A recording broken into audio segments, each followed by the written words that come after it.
എൻ്റെ കരളേ കരളേ എന്ന് നമ്മൾ വിളിക്കുന്നത് നമ്മുടെ ജീവിതത്തിലെ ഏറ്റവും പ്രിയപ്പെട്ടവരെയാണ്. പ്രിയപ്പെട്ടവരെന്ന് വെച്ചാൽ ഏറ്റവും പ്രാധാന്യമുള്ളവർ, ഏറ്റവും പ്രധാനപ്പെട്ടവർ. നമസ്കാരം, ഞാൻ ഡോക്ടർ ഷബ്നായസ്. നമ്മുടെ ശരീരത്തിലെ ഏറ്റവും പ്രധാനപ്പെട്ട ഒരു ആന്തരിക അവയവമാണ് ലിവർ. ഇന്ന് ഏപ്രിൽ 19 വേൾഡ് ലിവർ ഡേ, ലോക കരൾ ദിനം. ിലുള്ള ജീവികളിലെല്ലാം തന്നെ ലിവർ, കരൾ കണ്ടുവരുന്നു. നമ്മുടെ വയറിൻ്റെ വലതുഭാഗത്തായിട്ട് മുകൾ വശത്ത് ഡയഫ്രത്തിന് താഴെയായിട്ട് വാരിയെല്ലുകൾക്ക് പുറകിലായാണ് ലിവർ കാണപ്പെടുന്നത്. ലിവറിൻ്റെ പ്രധാന പ്രവർത്തനങ്ങൾ, ശരീരത്തിലെ ജൈവരാസ പ്രവർത്തനങ്ങളുടെ ഒക്കെ കേന്ദ്രം എന്ന് വേണമെങ്കിൽ ലിവറിനെ വിളിക്കാവുന്നതാണ്.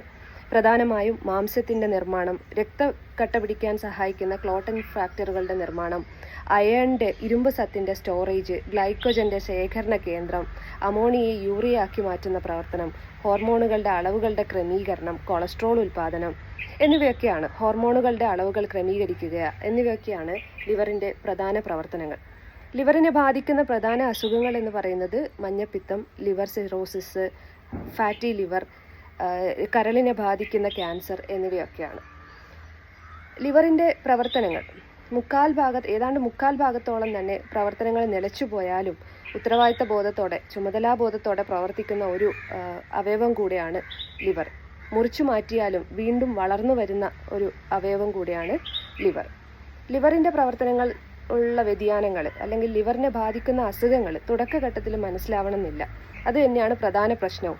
അപ്പോൾ ഇത്തരം സന്ദർഭങ്ങളിലാണ് ലിവറിൻ്റെ അസുഖങ്ങൾ, പ്രവർത്തനത്തിലുള്ള പ്രശ്നങ്ങൾ മനസ്സിലാക്കി വരുമ്പോഴേക്ക് ഏതാണ്ട് അത് ലിവറിനെ പൂർണ്ണമായും ബാധിച്ചു കഴിഞ്ഞിരിക്കും.